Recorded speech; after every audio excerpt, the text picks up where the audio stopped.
Hello. Hello. Yo. Hello there. We are. Oh, see, and an Obi-Wan Kenobi clip would have gone perfect right there. I really need to get our. I really need to get our shit together, guys. It's all me. It's all on me. I need to get it together. It's okay. Anyway, some stuff happened. Yeah, some stuff went down. We're gonna talk about it. but in all seriousness, what's going on, everyone? It's your boys, Controller Chronicles. I'm joined by my two co-hosts, Blinded Braille and RJ. How are y'all both doing today? Pretty good. I'm doing okay. I don't think the industry's doing very well, though. Well, we've been talking about that pretty much all fucking year. That the industry, at least the AAA games industry, is going down like the Hindenburg. So this isn't that. So this is shocking, but at the same time, it isn't shocking. And we're going to dive into that. So in case people missed the news, RJ, what exactly happened yesterday that has got everyone so hot and bothered online? Or at least in the gaming community. So, yeah, basic TDLR is Xbox announced early yesterday morning via IGN and via press release that they're closing down 4 of their first-party studios. Arcane Austin, making sure I get their names right. It was Roadhouse Games, and then what was the other one? Asylum Dog. Alpha Dogs. Alpha Dog Studios. Game. Oh, Alpha they got Dog. it wrong, which was embarrassing. Yeah. Yeah, we'll get into that. And then the big one everyone was really upset about, they shut down Tango Gameworks, who just recently released Hi-Fi Rush. Which is probably one of the best Xbox games in a while. I think I can. He said it was it scored the highest of any Xbox game in the last 15 years. Yeah, I think the highest rated Xbox game, Xbox exclusive since like Halo 3. Yeah, and that Jade sounds Empire. About right. Yeah.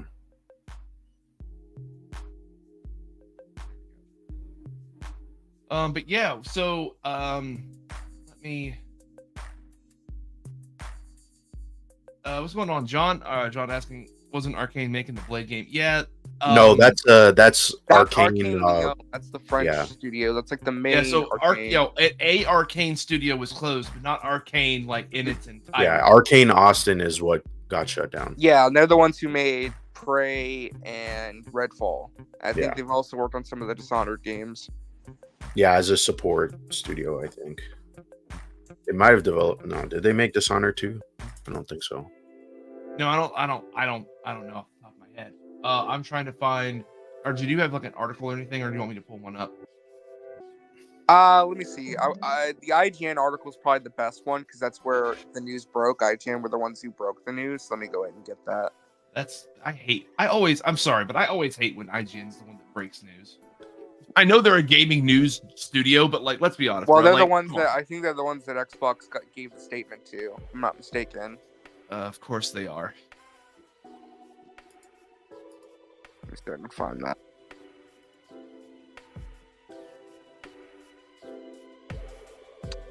Xbox News.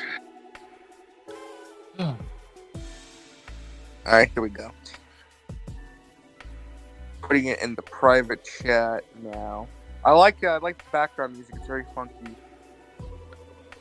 Thank you. Yeah. Error 404. It's trying to lift up the mood. It's a very somber news story. RJ, error 404. Error 404. Is that what it says? Yes, error 404. What about try now? Error 404. I don't know then. Did they delete the article? Huh? For what? The news about Xbox. Like, I mean, if you just Google IGN Xbox. Okay, yeah, that is so weird. Okay, that must be a StreamYard thing because I was able to pull it up separately. Anyhow, let me pull this up now. Yeah, because it also has the Matt Booty email in its entirety. There we go. All right, so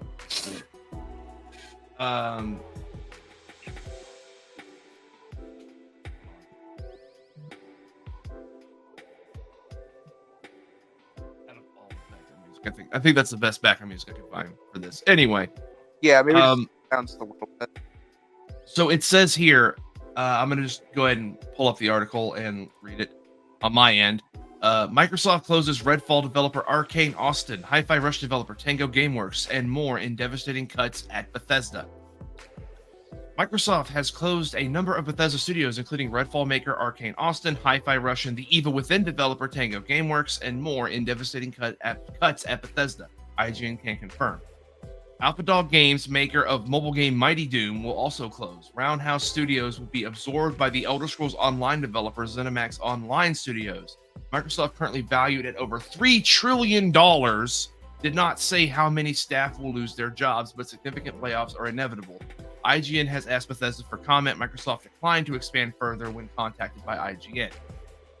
On Redfall, the disastrous vampire co-op game will now not receive promised updates, including an offline mode and new character DLC, as Microsoft has ended all development on it. Microsoft said Redfall will remain online to play and will provide a make good offer for those who bought the hero DLC. Give them the fucking refund, you corporate bastards. They are giving a refund. They're giving some kind of restitution or compensation, and I'm not sure what it's going to be though. Yeah, I mean, because it doesn't say refund specifically. It says they're going to provide a make good offer, which make good offer. Give me my money back. Like, they might as well just give the money back. Like, what's the point? The shit's not even been made. Maybe they'll give them like a Microsoft like credit, like a gift card or something to buy. Nah, bro, give me my money back. Like, just giving them, yeah. Give my money back. What the fuck is this? This is the worst hustle I've ever seen. Anyway, so yeah, and Arcane sent out a tweet saying, like a lot of all three studios did. Today it was announced that Arcane Austin will close and development will not continue on Redfall. To everyone that has supported the work from our Austin studio over the years, thank you. Thank you for spending time in our worlds and making them your own. Arcane Leon will continue their focus on immersive experiences where they are hard at work on their upcoming project. Redfall players who purchase the Hero Pass as part of the Premium Bite Back Edition or the Premium Bite Back upgrade will be eligible to receive the value of the upgrade.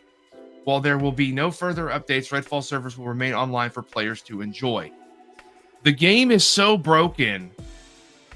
Still, I believe. How the fuck can you?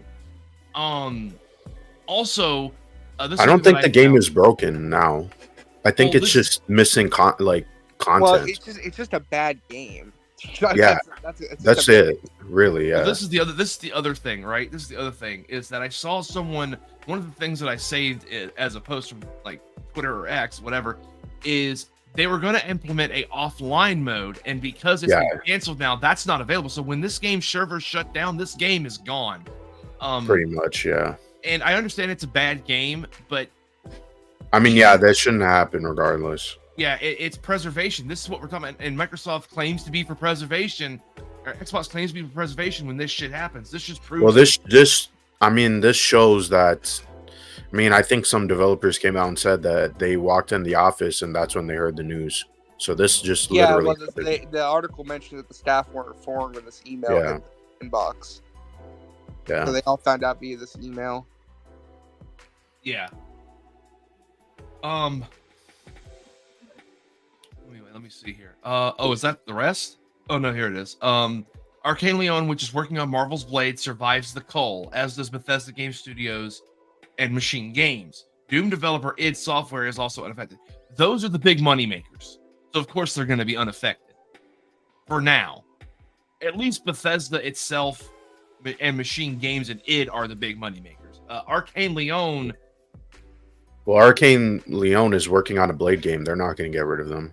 No, I understand, but if that Blade game doesn't sell well, which we've talked about licensed games in general are not selling as well as they used to because of the cost and like the distribution of who gets what money from it. So there's a chance that Arcane Leon could get cut after the Blade game comes out. That's be their final game. I don't know. That would be pretty crazy. I don't know about that, but like let's talk about.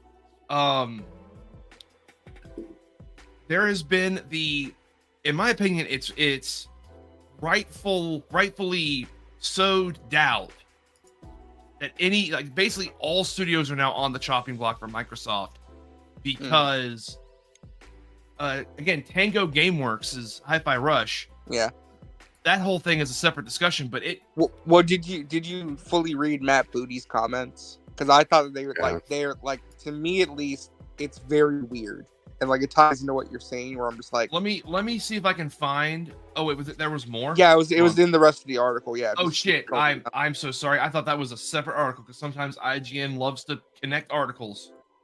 People think. Yeah. So like it further down, they kind of break down what's happening. Okay, I am sorry. There was more to read. I apologize. Yeah.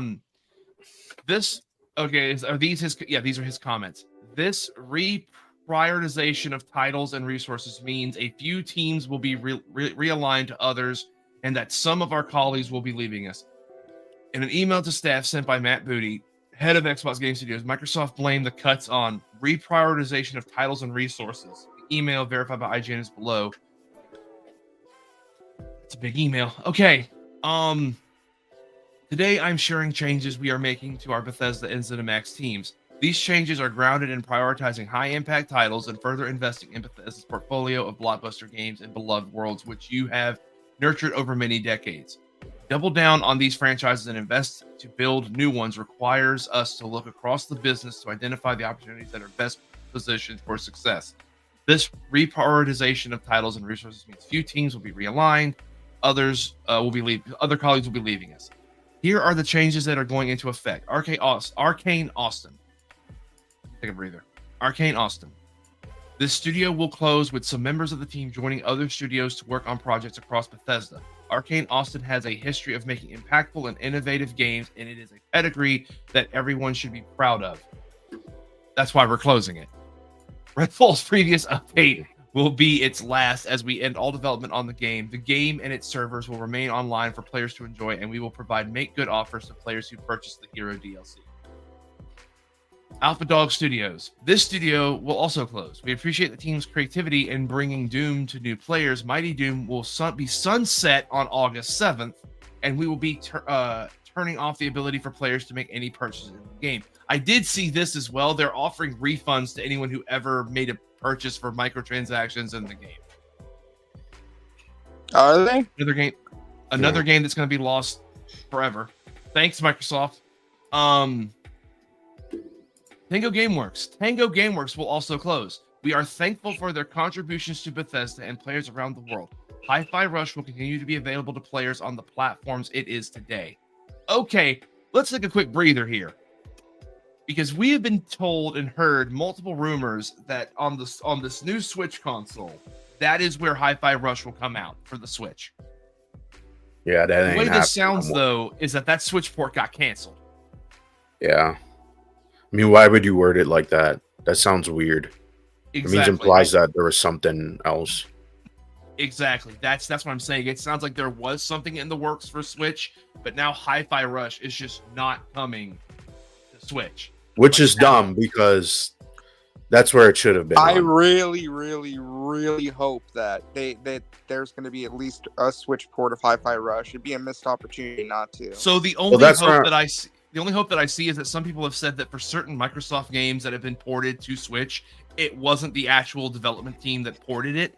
So there's a chance, but why would you word it like that? Look that's what I'm it saying. says, The wording though. makes it. I agree with you, bro. The wording is just too. It doesn't. That doesn't even make sense. Good. It doesn't look good for like a Switch port. I will say that. Never say never, though. I mean, we'll see. I feel like maybe they were like it was being worked on for Switch 2. How far along they got, I don't know though. I think they had a port for the Switch, but it probably didn't run on the Switch well, and so they had to delay it for the Switch 2.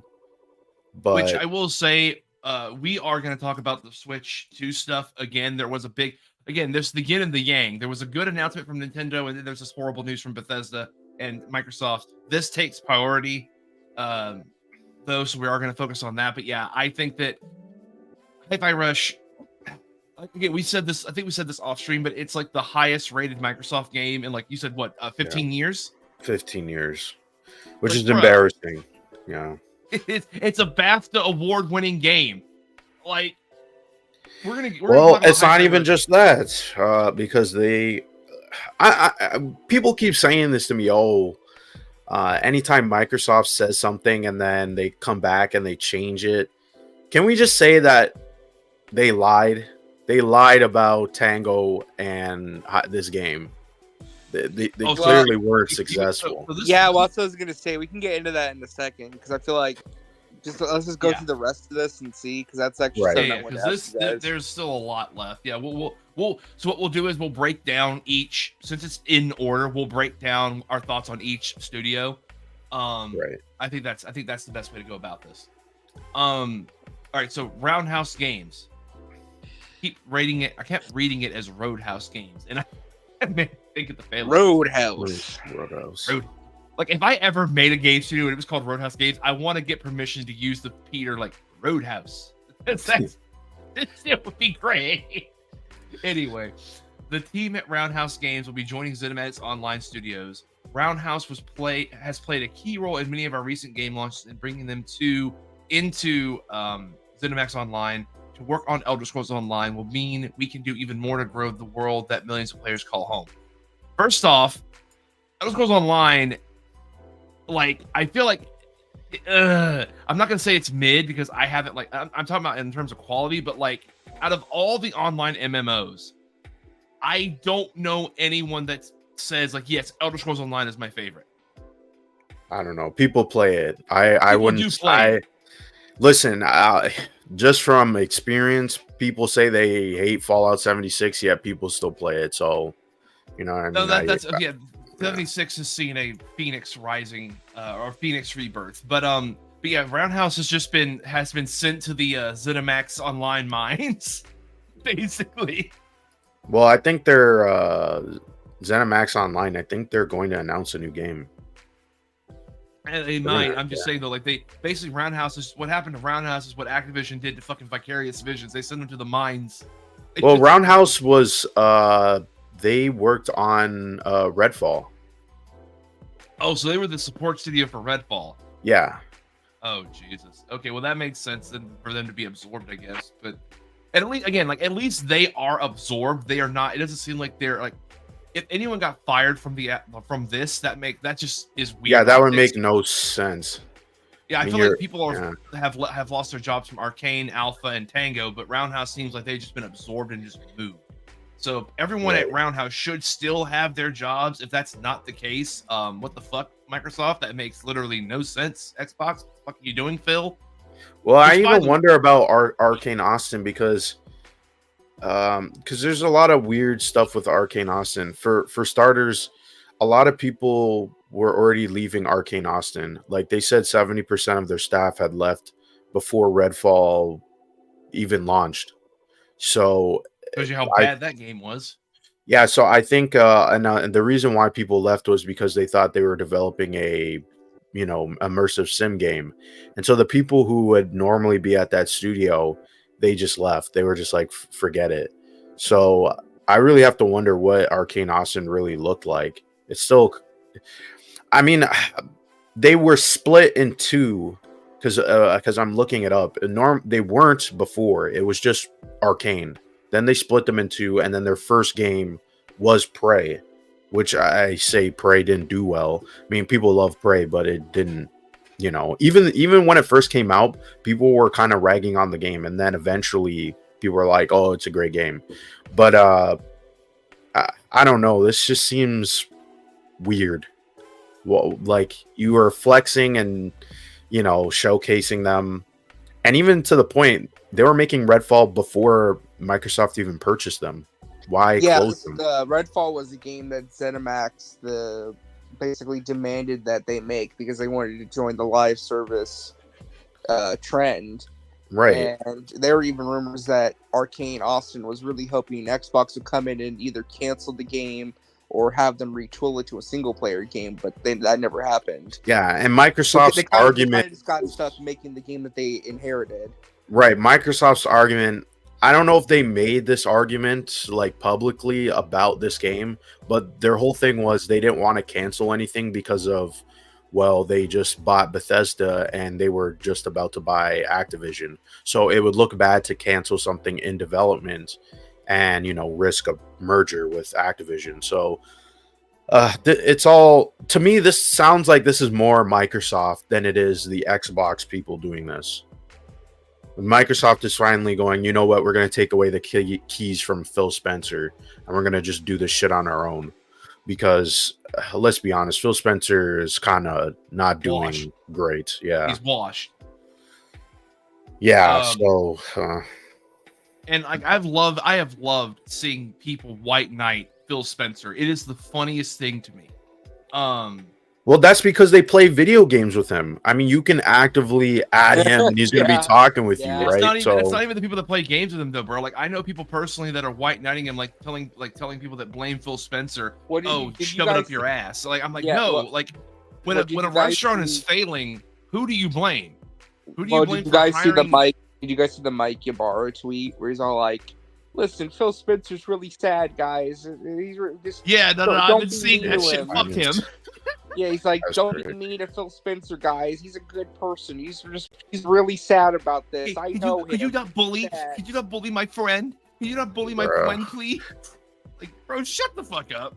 I mean, he should be held. I mean, the thing is, Phil Spencer did this to himself too, because he didn't need to. Remember last year when Redfall came out, he came on, I think it was Kind of Funny or some podcast. He did like a whole interview, and he said we need to shut them down. Did he say that?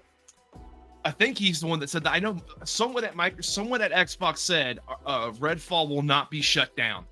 Yeah, that was I believe, shit. Pete Hines. That was Pete Hines who said that. Well, Pete Hines left. So. Yeah, Pete Hines left. So if it was Phil Spencer who said that, I don't know. That's pretty crazy. Read my lips. Arcane will not shut down. So then Arcane shut down. Well, did they not replace Pete Hines with Matt Booty? Or no, wasn't Pete Hines just marketing for Bethesda? I don't recall. Because now Matt Booty oversees Bethesda, so it could be possible that I mean, these are Bethesda companies, right, or subsidiaries. So I mean, is this going to happen to the rest of Microsoft? And on top of that, too, if that's the case, how come some of these other Microsoft companies or studios, why didn't they get shut down? Why is 343 operating still? Trust me, I actually have a great clip. 343, nothing's happening in 343 at all. Yeah. No. Hold on. I have a legitimately good clip from Mr. Matty Plays about that. It's such a good fucking clip because he's actually, I know Matty can sometimes gets called like an Xbot or whatever because he does do an Xbox. He kind of does a lot of shilling for them. He does, but he is holding them. Though. He was grilling them. Yeah, he is holding their feet to the fucking fire. And I will admit that he has said Xbox has always had bad optics. He has said that for a while now. But I'm gonna show that later. But they cover for their bad optics. It's so fucking good though. Like that bro, he roasted their ass. Like he did. He legitimately held their feet to the fire, and I love that. But let me finish. Let me see here. With this consolidation of our Bethesda studio teams, so that we can invest more deeply in our portfolio of games and new IP, a small number of roles across select Bethesda publishing and corporate teams will also be eliminated. Those whose roles will be impacted will be notified today, and we ask that you please treat your departing colleagues with respect and compassion. Why put this other than Pete? They know people are going to be pissed that they lost their jobs today. Like, this feels like they were told, hey, don't worry, your jobs are secure. And then this email was sent out and it's like, hey, please, don't tell other people that got to keep their jobs that they can go to hell and, all that stuff. Anyway. Yeah, that probably happens, But, okay. We will provide our full support to those who are impacted in today's notifications and through their transitions, including severance benefits informed by local laws. We're being forced by law to give you severance, so we're the good guys here. Say thank you. Please clap. Mm-hmm. These changes are not. Here's what's interesting. Here's what's interesting to me, right? Just like in summary of this email. They're basically saying that they did this because they want to prioritize bigger IPs, like the known franchises, and they want to refocus their productions to just revolve around to me, it seems like they want to focus more on just their surefire hit franchises. That's what I Right. read this as. which is a contradiction. Basically, they just want to focus on Call of Duty, Fallout, Elder Scrolls, Doom. What else? I don't even remember what else they got. But let me just quickly. There's like 2 paragraphs left. Let me just quickly bust through this. These changes are not a reflection of the creativity and skill of the talented individuals at these teams or the risks they took to try new things. I acknowledge that these changes are also disruptive to the various support teams across ZeniMax and Bethesda that bring our games to market. We are making these tough decisions to create capacity to increase investment in other parts of our portfolio and focus on priority games. Bethesda remains one of the key pillars of Xbox with a strong portfolio of amazing games and thriving communities. As we look to the future, there is an impressive lineup of games on the horizon. In 2024 alone, we have Starfield Shattered Space, Fallout 76 Skyline Valley, Indiana Jones and the Great Circle, The Elder Scrolls Online Golden Road. As we align our plans and resources to best set ourselves up for success in this complex and changing industry, our teams across Arcade Leon, Bethesda Game Studios, id Software, Machine Gun Games, ZeniMax Online Studios, and the Bethesda Publishing and corporate teams will be well positioned to build new IP, explore new game concepts, and expand our existing franchises. Microsoft's announcement of the cuts at Bethesda come over 3 months after the company announced plans to cut 1,900 staff from its video game workforce, and amid a boom time for Bethesda's Fallout series following the breakthrough of its hit TV show. The closure of Tango Gameworks hits just over a year after the launch of Hi-Fi Rush, with many considered to be one of the best Xbox games in recent years. Aaron Greenberg, VP Xbox Games Marketing at Microsoft, addressed concerns that Hi-Fi Rush has failed to meet sales targets. Right, and I want to mention this real quick. So I think it was Jeff Grubb that made a report saying that Microsoft was feeling a bit iffy about Hi-Fi Rush. Like they thought it was a disappointment in terms of moving Game Pass subscriptions and in terms of sales. And then all of a sudden, Jez Corden tweets it out, and then Aaron Greenberg comes and replies like, "Don't worry, guys. It met all of our expectations. It surpassed them. We're super happy with the game." And then Phil Spencer retweets it. And there was an article too. I'm trying to find it that talked about how they were reinvesting into Tango Gameworks. Yeah, like Microsoft was so happy we're gonna reinvest. Oh shoot! Damn.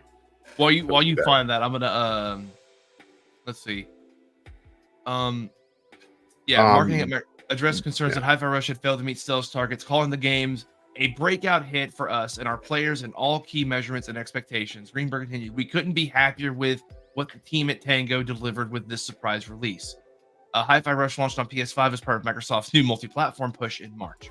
And this is Tango Gameworks tweet. Of course, they all let out a black and white tweet today. In a series of tweets, Arcane Leon chief Dinga Bakadaba hit out at the cuts, calling them absolutely terrible. To any executive reading this, friendly reminder that video games are an entertainment/cultural industry, and your business as a corporation is to take care of your artists and entertain. Oh yeah, he went off. Take care of your artists and entertainers and help them create value for you. Don't throw us into gold fever gambits. Don't use us as straw men for miscalculations and blind spots. Don't make our work environments Darwinist jungles.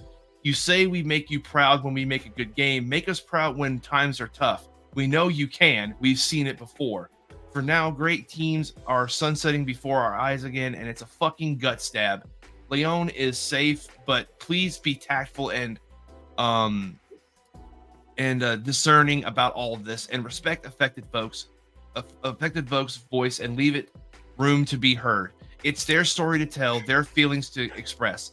Inside baseball, but if I read immersive sim curse from the community, especially from a fellow dev, I swear to God, please let's talk about the real challenges instead of rehashing irrational anxieties of the past. Even more inside baseball, but with a very, very wide range, as a wise and sorely missed man said, please stop. Layoffs are sweeping the video game industry, with a number of high-profile studios cutting staff or shutting down. In stark contrast to a year of blockbuster video game hits, one of the biggest ongoing industry trends in 2023 was the prevalence of mass layoffs, and that's continued in 2024. While actual figures are difficult to obtain, estimates suggest the number of workers laid off in last year exceeded 10,000. A recent GDC survey of developers suggests 1/3 of all game developers were impacted by layoffs last year, either directly or by witnessing them happen in their company. Okay. That's the entire article. Jesus Christ. Jeez. But okay, so the article is just about that quote that RJ was talking about, and Oh shit! And RJ just wasn't here. Yeah, he hasn't come back yet. Okay, like here it is. My app like refreshed for some reason, but yeah. Okay. But because I just realized that quote, I thought that was from April. That Aaron Greenberg said. I don't know. It may have been April. No, I think it's from August. I don't remember when, but it was a little bit ago. But here's the thing, right? So yeah, it's from August. So kind of just breaking this down a little bit, right? Like, okay, let's just go in order, right? Arcane Austin. Listen, I don't agree with shutting them down at all, but at least that one you could argue, well, Redfall was a massive failure, right? It's not their fault, because they were making a game that they were like rushing out the door that was clearly unfinished, and it was a game that they were forced to be made by ZeniMax, right? But whatever. Right. The mobile game studios, that's really shitty too. But like, I kind of get it. They want to trim the fat. But Tango Gameworks makes no sense. That one to me makes no sense for a number of reasons. One, Microsoft was telling us the game was a success. Two, Phil Spencer has been talking nonstop about, oh, we got to get into Japan. Japan's an important market for us. Japan. Yeah. And this is Xbox's one and only Japanese first-party studio, and they just shuttered them. Who was the founder of Tango, by the way? Who's the founder of Tango? That guy, and he left recently. And he left like last year or the year before. He left very recently. Yeah, he did. He left very recently. The reason why I mentioned that is because someone made a very, not provocative, but like basically saying that studio was like his legacy. Like he made that to be his legacy because it's supposed to, cultivate new people wanting to come into the games industry and help them get a footing and make games and help them build up their careers. So he left right after Hi-Fi Rush was released. Yeah. So, but yeah, either way, like, point is, like, this was also his legacy. And not only was there only Japanese studio, but it was this man's legacy, and it's just gone. I will say though, I will say that this person has been reliable in the past when talking about information. This isn't apparently in front of it. So apparently, according to Canadian Guy A, apparently the director of Tango had left and taken the majority of the studio with him to start a new studio, apparently. Yeah. So while it is still terrible what happened, it's good that at least some of those laid off studio are on their feet again already. So there is that. There is that bit of. But that still doesn't. I mean, I just the whole like closing that studio after a whole year of campaigning that they made this great game and how we appreciate them and we're gonna put their game on PlayStation. By the way, that also makes me question why were those 3 games chosen now? Yeah, if one of those studios were gonna close. Yep. Yeah. And now it makes me also think too, if a studio is successful, what does success even mean for Microsoft now? That's what I'm saying, like why it makes no sense to me, because here's the thing. Again, Phil Spencer's been talking up a storm about how they want to get into the Japanese marketplace, yet they closed down their only Japanese studio. So like and they've been saying that the game is a success. So here's the thing. Are they lying or what? Like what happened? Like I'm about to play that.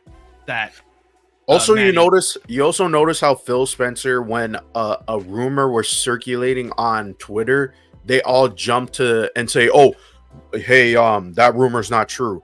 But when it comes to official news, they don't say nothing. That's interesting too. right? They like, oh, we can't say anything. Why? Because was Isn't it that not like, your well, decision? Isn't it like, isn't he just like shutting down speculation? Like he's making sure that the rumors don't get too. But let's be honest, they didn't need to say that. It's not like it was just a rumor that was blowing up on Twitter. Twitter's not necessarily the, most people don't know what's going on half of the time, right? It's only people on Twitter. Twitter's not a real place. I mean, we saw though in the chat when they did that podcast, people were saying, "What's the point of the stream? What's going on?" No, we even said that. Hell, that was our thoughts too. It was just a weird stream. It was just they didn't need to do that. Like all they had to do was just announce the games. Yeah, it could have been a press release. This is the recent showing of Microsoft's stock, by the way. Yeah, well, Microsoft's doing is fucking shameful. This is shameful. Which, by the way, I wanted to mention too, something just happened like within the last 20 minutes as we were going live. Microsoft finally put out a tweet acknowledging Hellblade comes out in 2 weeks, and they're getting cooked in the replies. They're getting good. Cooked. We're gonna talk about that in a second. Like they're getting cooked. Jeez. Microsoft is gonna wind up being a company of execs who only know how to downsize with no actual talent left. How are they gonna leverage their insane IP portfolio if there's no devs left making any? That is fucking preach. Exactly. Here's the question too. Who do we blame? Do you got? And I'm asking the question, right? Do you guys blame more so Microsoft leadership, or do you blame Xbox leadership? I blame Xbox leadership because they are the ones talking so much. Yeah, and that's what I was about to say. Like, it continues. I think some people have forgotten that Phil Spencer is not a person like you. He's not a little guy. He's not your friend. He's a suit. He's a suit. Well, why do they? He acts well. The Xbox leadership does act like friends to the Xbox community. Exactly. Well, why do they do that? They'll talk with them on the phone and text. It's a manipulative trick, is what it is. He's a suit whose sole purpose is to make that line go up, and he's paid very well to do that. I truly can't. But it's not even just that though. It's the fact that when there's a rumor, they address it. When there's concerns, they address it. They go on YouTube streams and they talk honestly in quotations, right? So when something like this happens, why aren't they the ones explaining themselves? Why are they just not saying anything? That's what I mean. That's why I blame them. Why are they not communicating what's going on? Yeah. Why do you flex the player count? We all know player count means jack shit if the game is not selling. Okay, so well, that's the other question I would ask though. Like, moving forward, do you trust Xbox anymore? Well, I don't trust any of these companies, so yeah, I don't trust them either. But there's more shit. What I mean though is can you believe anything Xbox says moving forward? No, I cannot. I really can't. And again, there's a whole conversation about, like you just said, if Hellblade, I don't know why I don't know. Even on positive things, think about this. Even on positive things, they lie about, or they're not. I call it a lie because I feel like how does something change within a year to the point where you're closing down a studio, right? Like, oh yeah, things can change, but that's a dramatic change in my opinion. That means something else is going on. But think about this, right? Last year, this has nothing to do with this, but last year when asked, is Starfield going to be 60 FPS? Oh, that's going to be up to Bethesda. Then Bethesda says, no, it's going to be 30. Well, now we know Starfield is going to have a 60 FPS patch. So what's going? So from what I understand about that, and again, I am not trying to defend them. From what I understand, they're saying, and this could be a lie as well. I want to point that out. This could be a lie, but they're saying that is more based. They've been listening to fan feedback, and they wanted to address that. That sounds like corporate bullshit to me personally. But that's what I'm saying. Like, why not just say that's coming then? No, that's what I'm saying. Like, but or we're gonna also to it instead of saying no, it's not gonna be 60 FPS. What also? So Steve Saylor, he put out this tweet about the whole situation. What sucks too is that Tango and Arcane Austin were doing some very interesting things in regards to accessibility. They were just starting in their journey to make the games more accessible, and now that journey has ended. That knowledge is scattered and may never be focused. And to add to this, Tango being a Japanese studio was one of the very few studios pushing for more accessibility in an area where accessibility is culturally not a thing. So to see this loss is a huge blow to that side of the industry. This is how big this impacts things. Like this is let me see if I can find people talking about like how let me see. I'm gonna try to find that clip because well, it just makes me really sad and really angry. Here we go. Hi-Fi Rush was one of my favorite games of last year. It was the reason I even bought an Xbox. I bought an Xbox to play Hi-Fi Rush. You guys know I found it. No, I actually didn't know that. Yeah, the reason I bought an Xbox was because of Hi-Fi Rush. I thought got it on PC. I thought that game looked tremendous, and it just makes me really sad because it was such a good game, and I'm never going to see anything else from that studio again. I'm never going to see a sequel. I'm never going to see that team work on anything else. Like, that's just really depressing. Again, I want to point out that I know Matt can be a shill for Xbox sometimes, but this time this is what he said about the situation. He is holding their feet to the fucking fire. How do we get here? And more importantly, how do execs who continue to fail at their job continue to make people who make the things they want them to make pay the price? I'm talking about not just Xbox, but I look at Bungie, I look at all these companies where execs are making god-awful decisions and the people who make the things are paying the price. Make it make sense at a certain point in time. It's very apparent now that this company is moving toward a multi-platform strategy, leaning into very popular IP from Marvel, from Lucasfilms, from their own portfolio like Fallout, like Elder Scrolls, but puppeteering the whole thing like it's a part of the big plan. This is what they had laid out for them all along.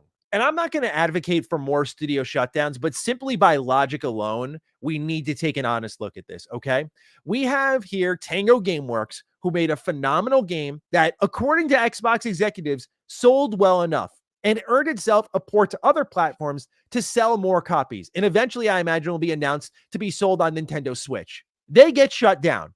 Okay, but then you have 343 with the Halo license, who gets to fuck around for not one, not two, but 3 times in a row and stumble out the gate with a live service title, but yet they come out clean? What is the focus here? What is the rationale here? It makes no sense if you look at their behavior in the past versus now. I know 343 got hit with layoffs, but by all intents and purposes, by Xbox's logic with how they approach Bethesda here, that team should have been fully shut down for being incompetent multiple releases in a row. It underlines a consistent mediocrity in Xbox and Microsoft's ability to identify talent. I'm sorry, again, I'm not advocating for letting 343 go, but they're a phenomenal example of Xbox keeping around the floundering, failing aspects of their business, just like their execs are currently, at the same time as getting rid of stuff that has a much higher ceiling than what they're currently holding on to. I'm sorry, was it a part of your plan to shadow drop your best game of 2023, and when it didn't get the sales you wanted, that's you another shut the thing whole too. team down? Was that your big galaxy brain plan? This is going to give this studio the best chance to survive? Brilliant. Fucking brilliant. That also makes me. I also think the whole shadow. Well, in hindsight, it makes you wonder why the hell did they shadow? Why did they do that exactly? Why did shadow drop Hi-Fi Rush. Like, why? I don't think they had any. I don't think they had any. They didn't have any faith in it at all. I genuinely believe that. I don't think Microsoft Xbox had any faith in this game. That's why they shadow dropped it. They thought it would be a mediocre game that sold mediocrely in like just in all aspects. But then when it blew the fuck up, they're like, oh shit. Well, I guess that they just didn't know what to do with it. Microsoft doesn't know, just even a couple of weeks ago when there was positive news, and I will just say, I'm going to call these people shills. I don't care anymore. The shills were going on about, oh, how come there's not a Fallout game, and why are they still continuing to do Starfield? You want to know why there wasn't a Fallout game? Because of Microsoft. Because Microsoft bought them 4 years ago, and instead of being like, oh yeah, 4 years ago we knew there was going to be a Fallout show. Just saying. But instead of putting that in motion and being like, hey, we're going to make a Fallout game that will eventually coincide with this show, they didn't do anything with it. They just bought the studio and then kept saying, oh, we're going to allow them to do whatever they want. So are they going to continue that mantra? I don't even know what to say. Like honestly, I really don't care. I just don't want them to burn the IPs that people actually like and care about. because I don't want Obsidian to turn into a Fallout machine just because they made one good Fallout game, right? And, Like, and the people who made that Fallout game, I don't think you're even there anymore. yeah, like I don't think Josh is what's his name, Soinger. I can't even say his last name. I mean, Chris Avalon got He got got canceled. out of the He's not industry. there. Yeah. Yeah, but the guy who also is like the main writer for Fallout New Vegas, I don't think he's at Obsidian. He made that game that is now on Switch, Pentiment, but I think that was his last game there. So I want to point this out too. Again, another great take that I saw is from this person. It says, at some point the industry graduated from laying workers off to shutting down entire studios to appease the shareholders. In 2023, Microsoft CEO Satya Nadella made $48.5 million in compensation. Phil Spencer makes an estimate $10 million before stock. It's greed. It's 100% greed is why they're also doing this. Because they could take pay cuts. They could take fucking pay cuts. Well, I wanted to mention too, there was also, I had to go back and look, but there was a report, I guess, during a podcast. I think it might have been Jeff Grubb, or it might have been, I don't remember who it was, but they were talking about this Xbox situation. They were talking about the Xbox slated games. right. And apparently Perfect Dark is in like really bad shape. Oh yeah, that's another mess that that's game's going getting on. shit canned. That game is getting shit canned. Like so fast. apparently Perfect Dark's had like a really bad development cycle because they've had to change directions and teams, and It's not even direction. It's not even change directions. The problem with Perfect Dark, or what is being reported, is that they have no vision for the game. They don't know if it's a first-person shooter, if it's a third-person shooter. They don't know the story. They don't know jack shit about what's going on in the game. Apparently, they asked the team, like, well, what kind of game is it? And they're like, we can't even tell you if it's a first-person game or a third-person game. Like, what? They How do you basically have that announced decided? And then they brought in. By the way, you know who's actually trying to make this game, right? It's a studio that's not even owned by Microsoft. Crystal Dynamics came in. Well, they brought and them they're trying in. to, because one of the directors was from Crystal Dynamics. Then he left, and then I think the company's just stuck making it while they're making the Tomb Raider game. So it's like, what the hell? And by the way, there's another game studio that is working on a Microsoft or an Xbox game that Microsoft doesn't own. I think it's the Hitman team. Oh shit, they're making a game? Yeah. I think they're working with there's another studio. They're working on the James Bond game. But... Yeah. And they're working on, I can't remember what studio was brought in. It was both of these like, who's ever heard of this where they bring in another studio to work on your game? And like all these Xbox fans, when I was on Twitter, I saw this. They were all going, "Oh yeah, this is normal. This is not normal. You don't bring in another team to literally make your game." I'm not talking program and outsource. I'm talking about creatively make the game. Yeah. No one does that. It's like, what the heck? And I also want to say this as well. I have these fucking saved. This person says Phil Spencer was not handed a bad deal. He had a whole decade to figure shit out. Do you know how long a decade is in the video game industry? You can nurture talent, create so many incredible games, have a culture of creativity that breeds success. Phil failed at everything. But yeah, like and to go with what you said, Braille, about Perfect Dark, because you've said this multiple times on here. They are announcing these games way too fucking early. Like they didn't even have a premise for the Perfect Dark game. They just announced a Perfect Dark game is coming.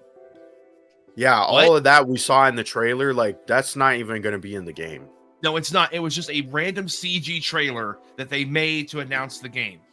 Yeah, like the game is going to look totally different at this point now. So why even and like Microsoft, all these AAA companies, like, well, I don't understand why they feel like we should announce a game that's 5 years away. They did this with Hellblade 2.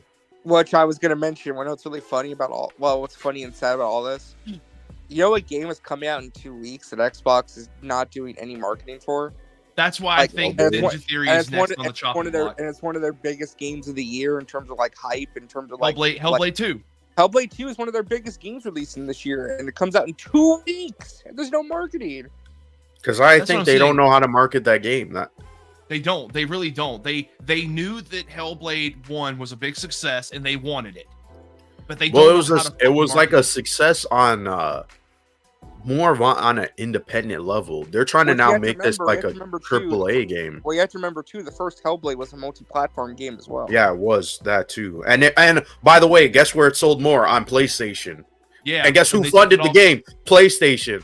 Like, what the heck is going on here? They did Like, that to undermine. They absolutely did that, I think, to undermine PlayStation. And they like, haha, we showed them, oh, wait, what the fuck do we do with this now? It's like Yeah, when you're in a and- bidding auction. It's like when you're in a bidding auction and you see someone that you don't like bidding on a thing. And you're like, hey, well, I hate this person. I'm going to bid on it too. And again, And you don't know like, when to stop if bidding. you're a studio, if you're a Microsoft-owned studio, if you're one of the Xbox first-party studios, how can you work in confidence and like trust the person at this point? they can't. And you know who I just, because someone was pointing this out, and I thought, wow, you know what? That's another studio I completely forgot about. Double Fine. They must be kicking themselves because you want to know why? They were in massive. I'm scared. They were in debt, in- weren't they? Well, I mean, they're owned by Microsoft. What's his name? Tim Schafer? Tim Schafer? Schafer. Tim Schafer. There we go. He was tweeting about how Hi-Fi Rush was amazing, and he made Hi-Fi Rush a big deal because it's kind of similar, like the quirkiness of the games that they make. Yeah, like a Yeah. What game are they making? What game are they making? I want to Okay, so know. I want to say this. It's been I 4 years since they made a game. Hold on. Let me. I mind you, I am just theorizing, and this is more so what I hope it is versus what they're actually making. I don't know what Double Fine is making, but I have to hope and fucking pray that the stars align and they are hopefully working on Brutal Legend 2. I think that that's the game I really want them to fucking make. I really want Double Fine to make Brutal Legend 2. Brutal Legend 1 is such an underrated gem from that era. I love it so much. So that's what I'm hoping they're working on, but I don't know. Chipper's doing a lot of Day of the Deads. I don't think they're making that, and I don't think. Like I said, if I was Double Fine, Obsidian, and Rare, I'd be terrified right now. Yeah, Rare too. Rare. That's why. Why did they put Sea of Thieves on PlayStation? I know it's a live service, but guys, still. guys, remember Everwild? Yeah, what No. happened to that game? Yeah, like I don't know, man. Was that I announced in fucking remember 2020? that game. What is that game? No one knows. That's a game that Rare's working on. Yeah. Oh my god. Like I don't said, even like I have a remember that. feeling that this, like, we're gonna hear about more closures. I really do. Because They're gonna be I feel like now that Microsoft owns Activision, they're just gonna focus on Bethesda and the Activision studios. And that's it. That's what I think is going to happen. And see this, this is what I said earlier. This is before all this shit went down. And I want to know what y'all think about this, because I feel like this is kind of relevant. Vicarious Visions is still being held in the COD mines. I said I think they should say fuck it and just go indie like Toys for Bob did. Well, can they? Because the Toys for Bob situation was very unique. I mean, hindsight being 2020, what a great decision that was for Toys for Bob. They made absolutely. Well, they were already about to get shut down regardless. Although the only problem with Toys for Bob is that their next game is an Xbox exclusive. So, I mean, they're still independent, but from what I've just heard, they are working on a Microsoft. It's Spyro. They're making Spyro 4. Oh, by the way, we even haven't talked about Game Pass. Oh, I was about to say I have that right here, bro. Let me quickly read this off. This is from my boy. So that's the question I'm going to ask too: are these closures a result of Game Pass? Could that be 100%? You don't even need. They don't even need to say anything. Hold on. Let me quick. Hold on. It says so as Xbox console sales continue to plummet at historic rates, several large publishers and even a small scale publisher question why they even bothered with Xbox Sports. I don't know why we're bothering to support it. And then to follow that up, the Game Pass effect. 1, on Game Pass, no need to buy. 2, not on Game Pass, guess I'm skipping it until it's other $20 or on Game Pass. That'll show the devs that never bothered with Xbox. Rinse and repeat. Yeah, Game Pass. You know what it reminds me a lot of, guys? It reminds me of the current problem with the movie industry, where it's a streaming problem. I'm not gonna go see it in theaters. I'll just wait for it on streaming. You know, that's what a lot of people said about Xbox, because the whole mantra with these fanboys is that they say, "Oh, I'll wait. We'll Is it coming to Game Pass, or I'll wait until it's on Game Pass? They did that I themselves. literally had a friend who had this exact. I had this exact conversation with. I just didn't feel like arguing with them, but they were like, why would I buy any game ever again if it's going to be on Game Pass? Yeah, exactly. And this is why. What's his name? Adam. I forget his name, but this is why I tweeted out what he was saying. He's saying like Game Pass seems like the good deal, but it will damage the game industry, and it is. It's damaging the game industry. It's so good of a deal that no one that if you can't afford to buy every $60 release, to you, this is how you play those games. Right. But all they had to really do is say, here's Game Pass, here's a catalog of games that are kind of older, but still, still in demand. And then say, 6 months to a year, you'll get the new game. That's all they had to do. Daniel Ahmad said on Twitter, it's becoming clear to me that as Game Pass growth has slowed, Xbox is increasingly looking to take an IP first approach to its consumer facing business. It's not to say service and platform aren't still important, but that it seems like Xbox wants its games to be profitable as standalone titles. Previously, Xbox was looking at Game Pass as a way to offset development costs for its own first party titles. It doesn't look like that's the case anymore, and also helps explain their recent exploration of releases on competing platforms.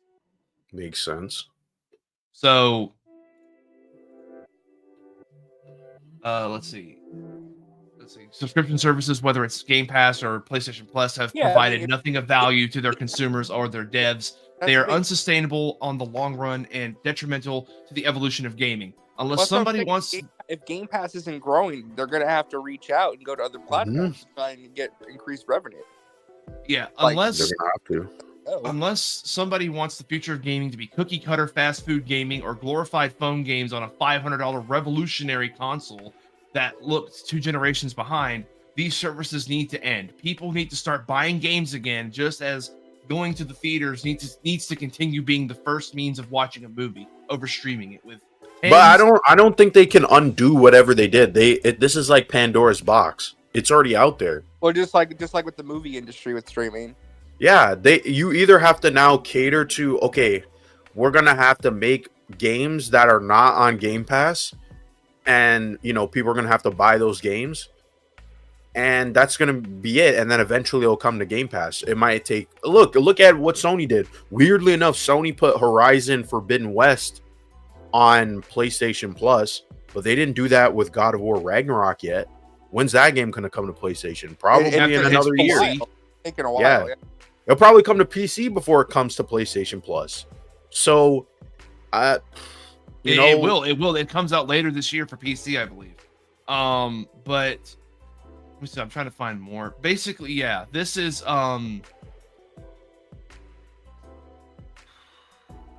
this is a. I think I've ended my. Is there any? Let me ask this. Is there any? I mean, where do we go from here?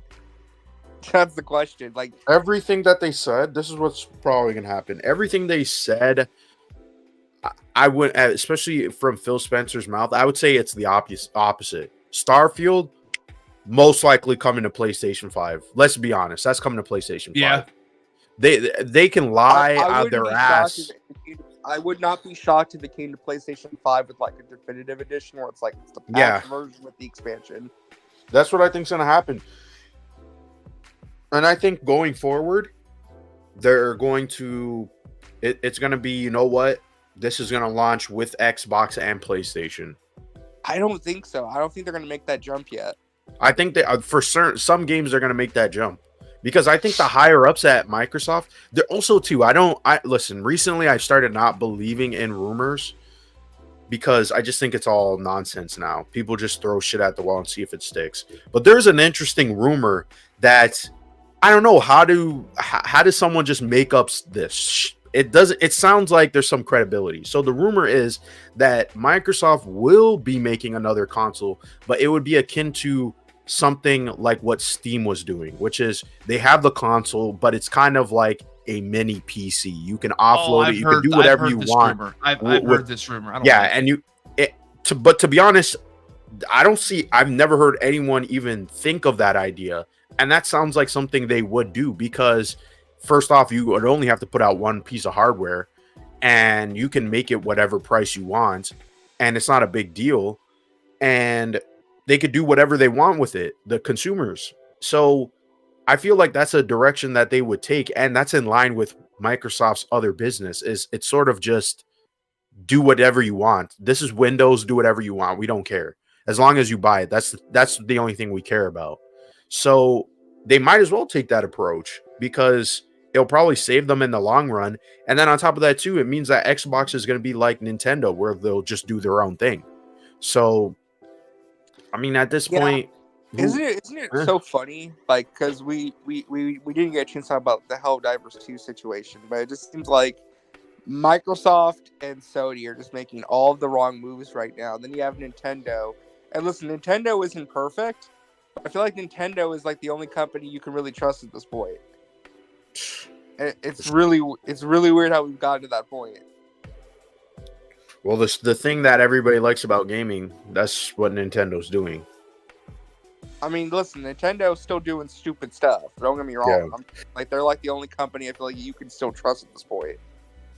And that's just because also of how Japanese law works. Like, again, what I was saying earlier, like, Iwata took a pay cut when the Wii U failed and everyone kept their jobs. Also the Nintendo business. Like, look at like some of Nintendo's franchises. I saw a post. I think it was from somebody from Good Vibes Gaming. I think it was John Cartwright. I could be wrong. Like, he made like a poster. He shared a poster. Like, if you look at some of Nintendo's franchises, like some of their bigger ones, they don't sell that well. Like, I mean, they don't sell horribly, but like if you look at like Kirby or Fire Emblem, they only sell like 1 million units per game. Like, they're not like these big smash hits. Like, they do okay. They have their following, and they do enough success. That they stay profitable somehow. There was that list that came out. There was but the thing is, Nintendo franchises, even if like look at Fire Emblem. Fire Emblem was going to die with Fire Emblem Awakening. That game sold decently where they kept it going to the point where Three Houses is the most successful game. I don't think the newest one is the most successful. I don't think a lot of people bought Engage, but Three Houses sold 3 million units, which is pretty good for a tactical, RPG type of game. I saw there was a list of the Nintendo IPs and how much they sold. Like, sadly, Armored it's on. Is it not on sell at all? Is it a list or is it like from Nintendo? It's a list. Okay.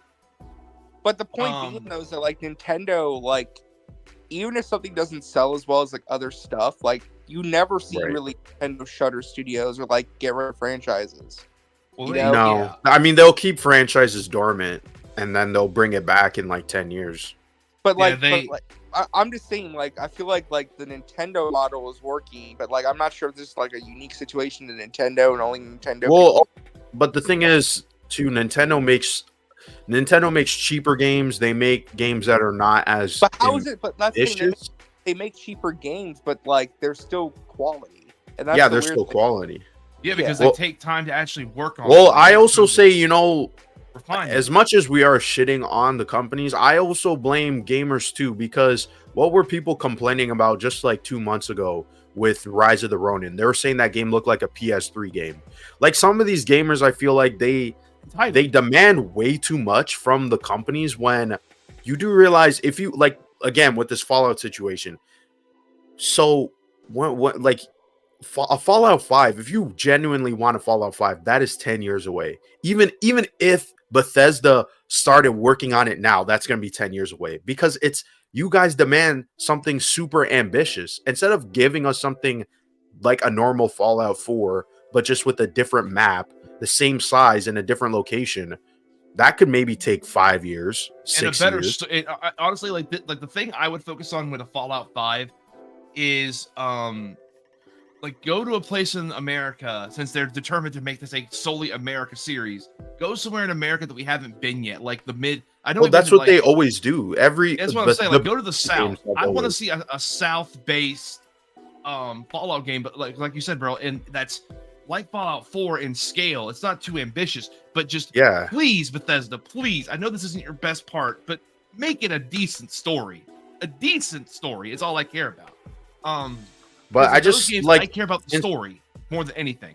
Well, I think. Well, I the mean, thing yeah. is, though, like, I think there's like, I mean, I get what you guys were saying, but it's just like, do you trust Xbox to deliver on anything? No, I don't. I don't No, trust I don't. them. I'm just saying what they like. If PlayStation and Xbox, like this is the thing. Like they guys. say it themselves that it's the demand of what people are buying. People are buying the AAA games still. So don't buy the AAA games or go back and play the older games. That's what I want to point out, and this is a shameless fucking plug. 100% shameless fucking plug. I'm going to be streaming again. Guess what I'm going to be mostly streaming? Older games. The retro shit from like the PS2 and PS3 generation. Why? Because those games will hold up till the end of time because of the quality of how they are made.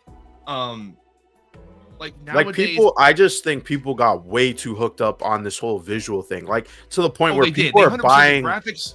They're buying OLED 50, well, way more than 50 inches. But that's also the industry, though. The industry pushes for technical leaps and leaps in technical prowess. Yeah, but here's the problem with the thing is, at a certain point, if you want to achieve a technical leap, that's gonna take years now. It's not like before. Before the technology was going so fast. Yeah, and now we're at the point where people demand photorealistic games. That is going to take forever to make. That is the truth of it. Unless they can extradite that time or cut the time in half. That's going to even be a process within itself. Look at Bethesda. Well, here's the thing too. I agree with what you're saying, bro. But here's the thing. Even when you make a mid-budget game that has like a cartoony art style that shouldn't be as expensive to make, like Hi-Fi Rush, that's apparently not good enough. Well, that's the gamer's fault. It'll apparently still lose money, and they have to shut to the studio. That's the gamer's fault. I know what you're saying. Yeah. That makes sense. And I mean, I'm saying it's a two-way street. The companies are listening to what the consumers are buying. If the consumers stop buying something, then it is what it is. But I'm not, we're not here to force anyone not to buy something. It's entertainment. So that's what I mean. You can either complain or you could change your thinking. Either, in my opinion, just go back and play the old games and don't buy the new ones. Because I mean, if you look at the indies are doing okay, like Baldur's Gate 3, that's an independent game. I know it doesn't look like one. It's to be honest, it's not even like people say it's. Listen, anytime you're making something for profit, you could say it's greed. I mean, it is what it is. I don't think that's really a great point. I mean, it's the fact that the games are expensive. There's no working around that. It's expensive, and you need to make it back. Here's the thing: the games are expensive, yes, but the bigger issue is that they're demanding more and more and more profits. They want more. It's not more money because the games keep getting. Look at Spider-Man 3. If that game costs $300 million, you're going to have to make more than $300 million to even get into the profits. But that's when we get into the weird stuff, though, because with a game like that, I think Sony and shareholders would be like, okay, what is... I agree with... I got to cut off for a second. I still think blaming... I'm just saying, like, Sony would look at like a Spider-Man, and their shareholders would be like, is this game moving PlayStation 5 units? Is this game moving subscriptions for PlayStation Plus? Because that's why they even made the game in the first place. Like, to say... This is my problem, right? Even with that statement that capitalism is a problem with modern day gaming. Gaming wouldn't exist without capitalism. It is what it is. It's an art form that is more of a product. That's why people complain about the technical issues, and people will lower the score of a game if it doesn't technically perform, because it's also a product. Well, it's an art form, but the art form is not there. No one can sit down right now and build a GTA 4. We're talking GTA 4, a game that came out 2 generations ago.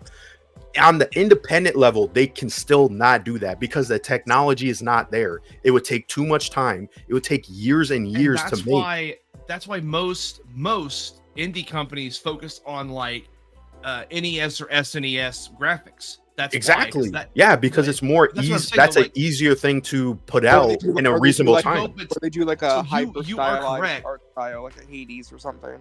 Yeah, so you are correct, Braille, that it is a product of capitalism. But this is I think what Layla and I feel like even myself and Archie are trying to say is that when you look at the independent game circuit and you look at how they are handling making games and all of that, it's not so much the graphics and of course this is obvious, but like like what we're saying is that the AAA games industry has become more about greed than actual good products versus the indie scene profits. Because look at the dive into live service games. It's all about maximizing engagement and maximizing revenue in terms of that's why there's so many microtransactions. That's why there's so many DLC. It's why they want you playing the game nonstop with battle passes and all that stuff. And honestly, that's because, but this is what I don't understand, right? That's why I say it's a two-way streak. Let's complain about the companies and the gamers. The gamers are the one who want that. There's no denying that, because why else would they put that in the game? But every time, I'm not denying it. In fact, I think because every time they do a live service game now, they get complained. Like, look at Suicide Squad. That game was like but what is the most popular game this year? It's a live service game. Yeah, but Helldivers 2 is being praised for live service done correctly, though. Well, then why do people complain about live service altogether? People literally will sit down and tell you they will not support live service.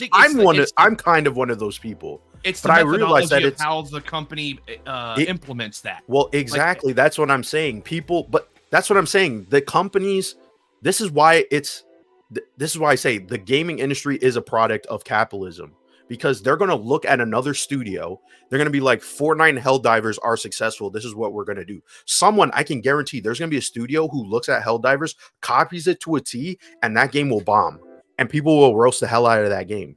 Because it's not that people want exactly what Helldivers is doing. People just want a good game that they can play with their friends. And maybe it is a live service. Maybe it isn't a live service. These companies are only going to, making something creatively and selling it will always be hard, no matter what it is, a movie, a book, whatever, because guess what? Art is subjective. People's taste will change.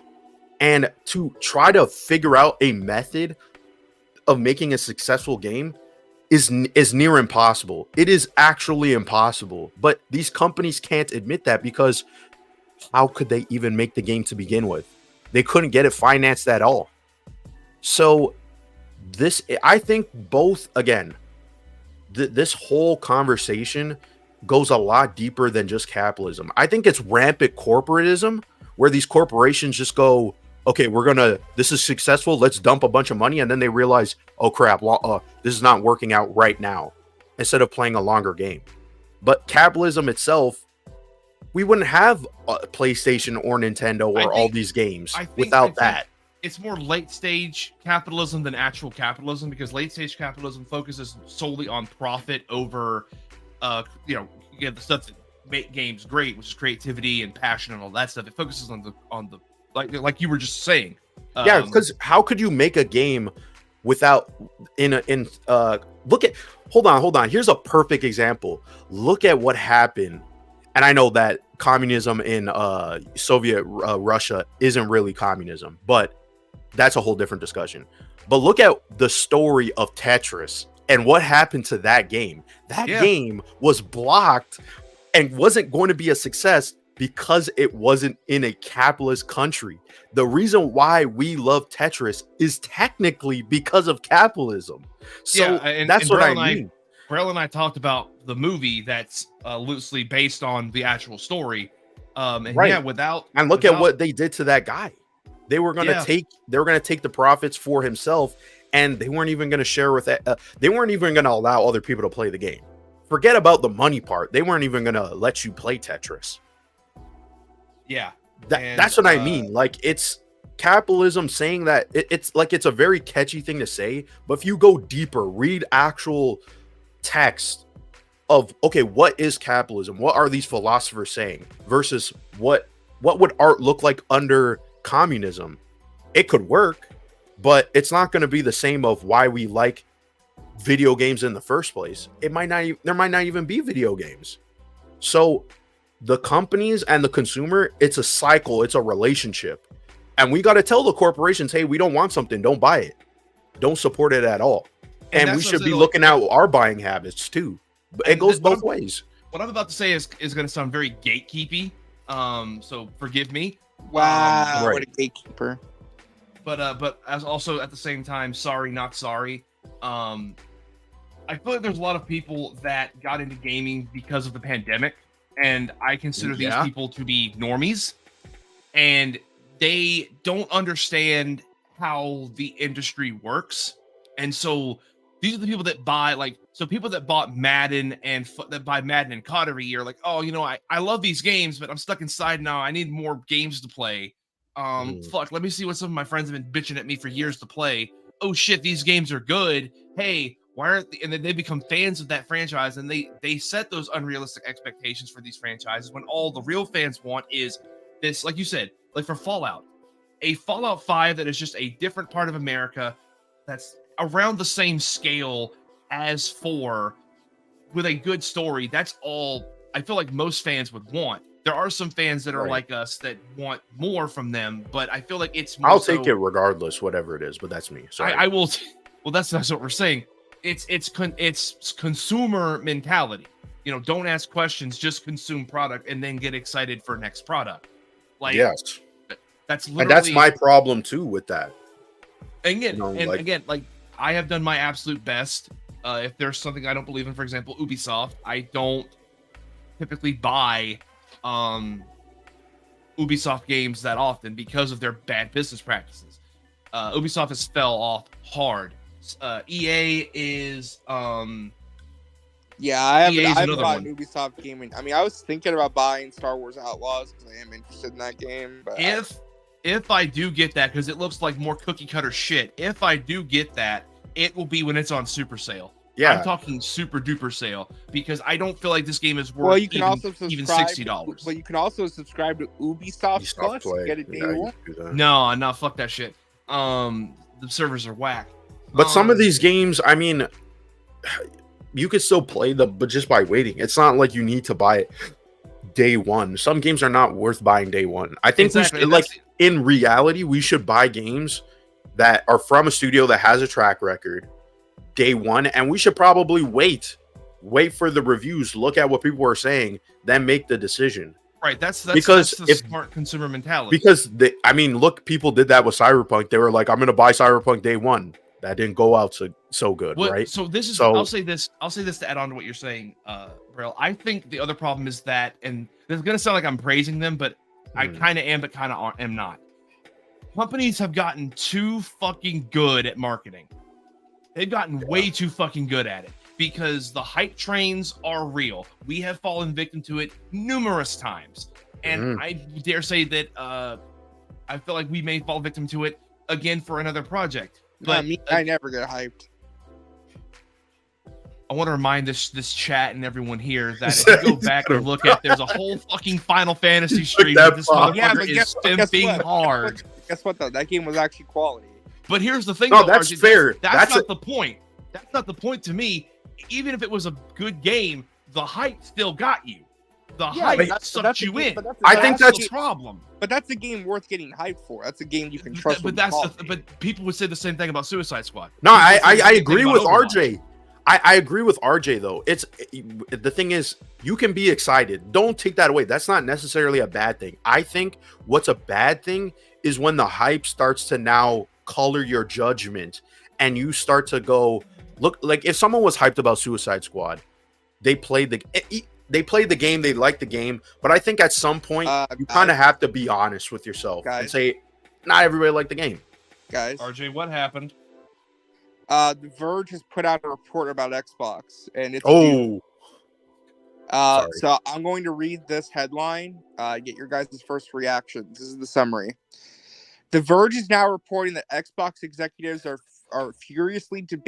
been furiously debating for months about whether or not to put Call of Duty on Game Pass, just due to how much revenue would potentially be lost.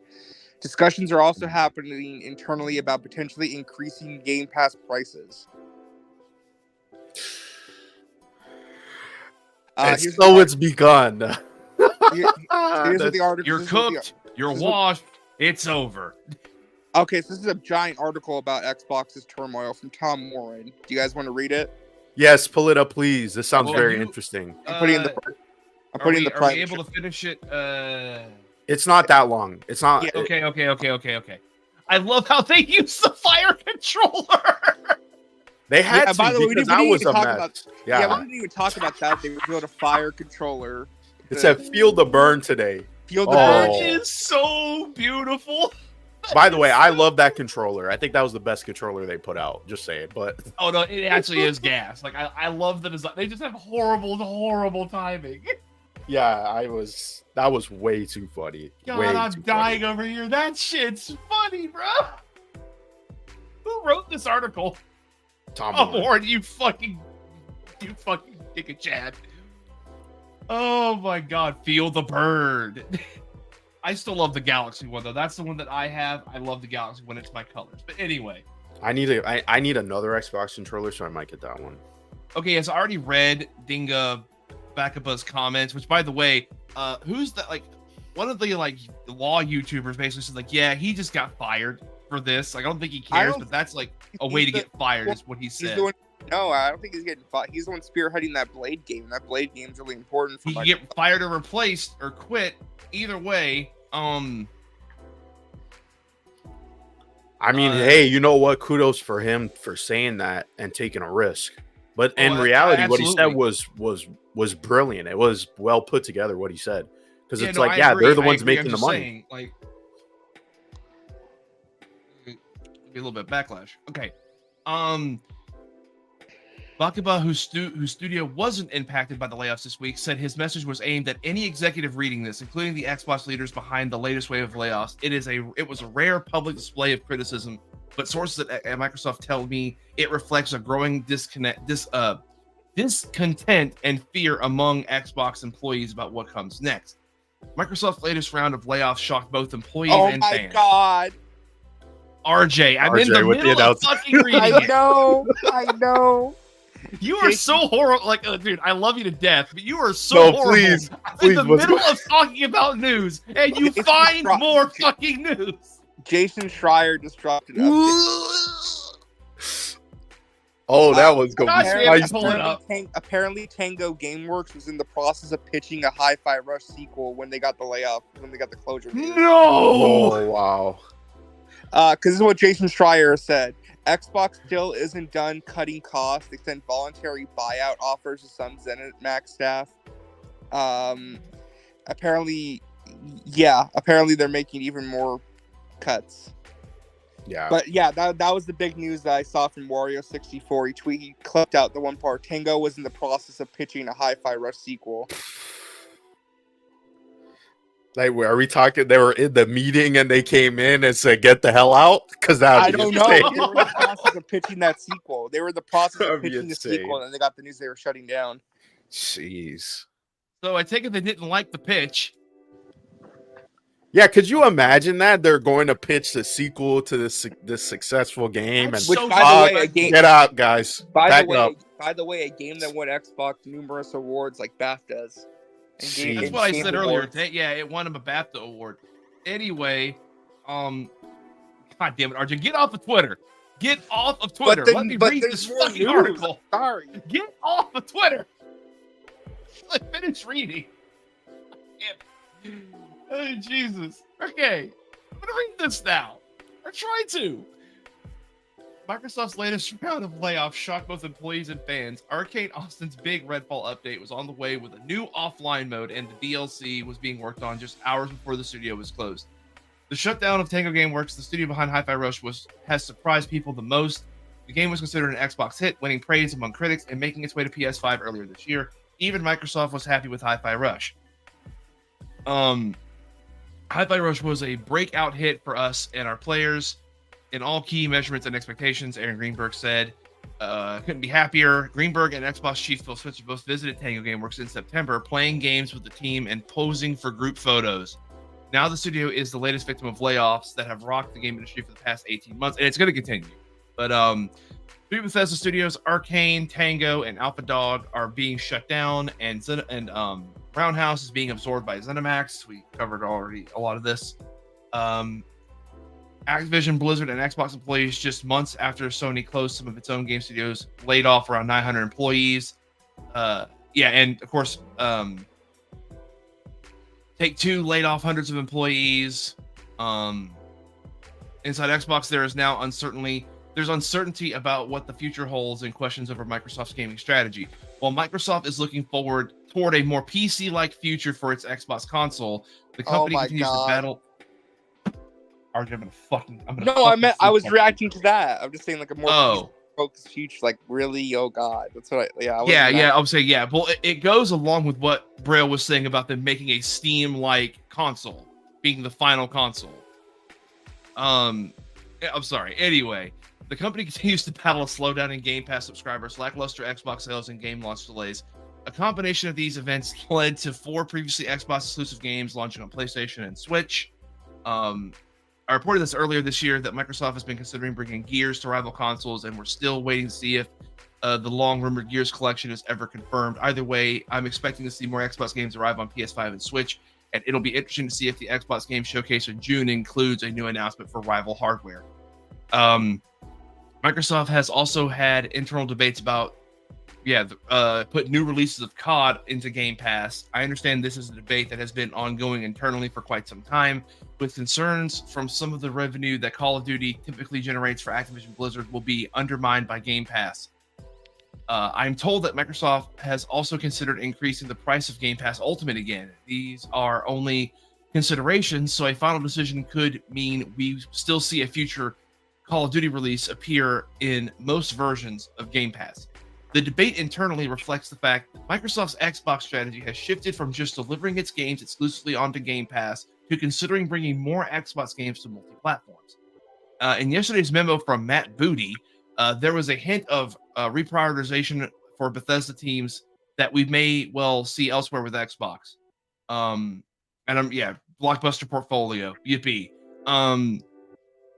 Did Hi-Fi Rush really not meet the bar? Now there will be inevitable questions about what other Xbox games aren't best positioned for success. Can you pause it real quick? Sure. They're considering putting Hellblade 2 on PlayStation 5. Of course they are, with no marketing. Apparently it's in this article, but apparently, I got the news update that they're considering making more PlayStation moves and putting more games on PlayStation. They have no choice. They're sinking. They're sinking first. PlayStation is slowly sinking, but Xbox is sinking fast. I think I might need to go to GameStop and trade in my Xbox. I think it might be Jover. Wait. Is it a Series X or S? X. I'll take it. I'll use it for backwards compatibility. I'll use it straight for backwards compatibility. Are you gonna pay $300 for it? You better give me that pre-owned price. Well, that is a pre-owned price. That is not the pre-owned price. It was a $500 console. Anyway, I need at least $300 so I can buy a Steam Deck. I give you $250. Anyway, let's see. Microsoft reported Xbox hardware revenue was down by 31% year over year, with an obvious admission that this was driven by lower volumes of consoles sold. Last year, Microsoft reported a 30% drop in hardware revenue, blaming increased console supply from the prior year in 22. PS5 sales have also slowed, but not like Microsoft's. Okay, I'm going to skim down because let's see here. Microsoft gaming business. Oh my god. RJ, you were too good at reactions. Are you reading the article or are you reacting to something else? Oh my god, no. Arcane, before its closure, Arcane Austin have been looking to return to its roots by pitching a new single-player immersive sim game, such as a new entry in the Dishonored series, according to the people familiar with the matter. So, what did I miss? Tango Gameworks was pitching a Hi-Fi Rush sequel, and apparently Arcane Austin was in the middle of pitching another Dishonored game. Ooh. Also, you also missed that Microsoft is considering putting Hellblade 2 on PlayStation 5. Oh, wow, that's not a surprise. Yeah, I was about to say, that's not a surprise at all. Also, apparently Xbox is having internal debates about whether or not to make Call of Duty a Game Pass title or not, because they feel like they're going to lose a lot of money if they do. Again, say no. Not a he surprise. He also mentioned something that's not apparently surprising, they're also Braille. they're also talking about raising Game Pass prices because the Game Pass has not been growing since 2021. And you know what helps grow it? I- It's a price increase. Duh.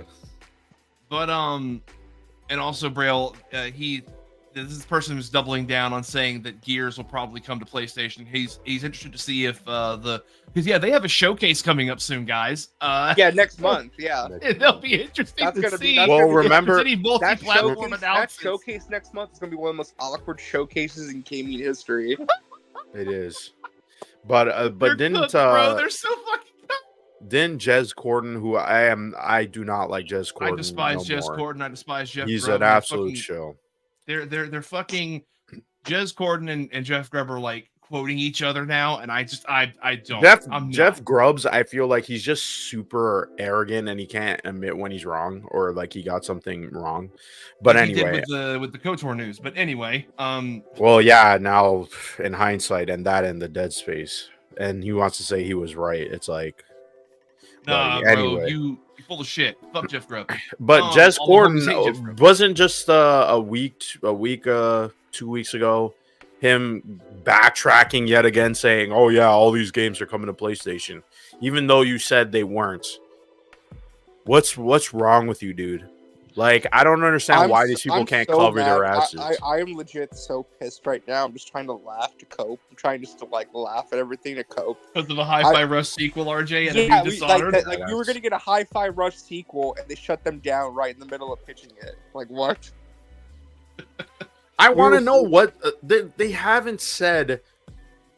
The reason of why they shut down TangoWorks. We don't know why. Is it because Ghostwire Tokyo wasn't successful? But even that was though a PlayStation exclusive. it was yeah, It was going to come to. It was with also Sony. supposed to be coming to Xbox. it It's did not come already. to Xbox. It did. So, did So it just not meet expectations, or like.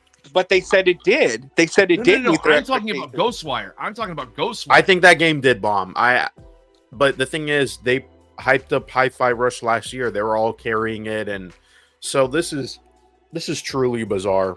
That's what I'm saying. None of this makes sense. I Here we think go. you know what? I think we're in the last days of Phil. We're in the last days of Phil. That's what I'm here's the calling thing, it. But here's the thing, is this Phil's fault or is this the I don't think Microsoft this RJ, is- when a I don't- restaurant is failing. Who do you blame when a restaurant is failing? When the staff isn't showing up to work, when the food is coming out shit, like Well, coming out here's like the- shit. Do you blame the manager or do you blame the owner? I blame the manager. I blame The the managers- manager because Yeah. there's other stores that are doing good. Microsoft has other businesses that aren't doing this. But Yeah, that's Xbox- why putting up the stock of Microsoft like that doesn't really make sense when we Oh, know well, that. No. The reason why I did that was because it's just disgusting how people are losing their livelihoods and corporate greed. I mean, yeah, but I mean, like to say, oh, why isn't there? Why aren't they tanking? What's going on?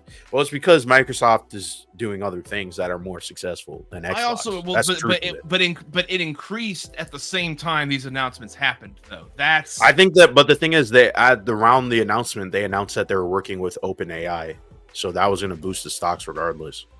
I think they're working on. I just know that that's something. not the first company that's done that, where they've announced layoffs and their stock has increased. Yeah. Other game companies have done that I think as well. I think at this point I'm very highly considering just trading in my Xbox at GameStop, getting the cash, and buying a Steam Deck.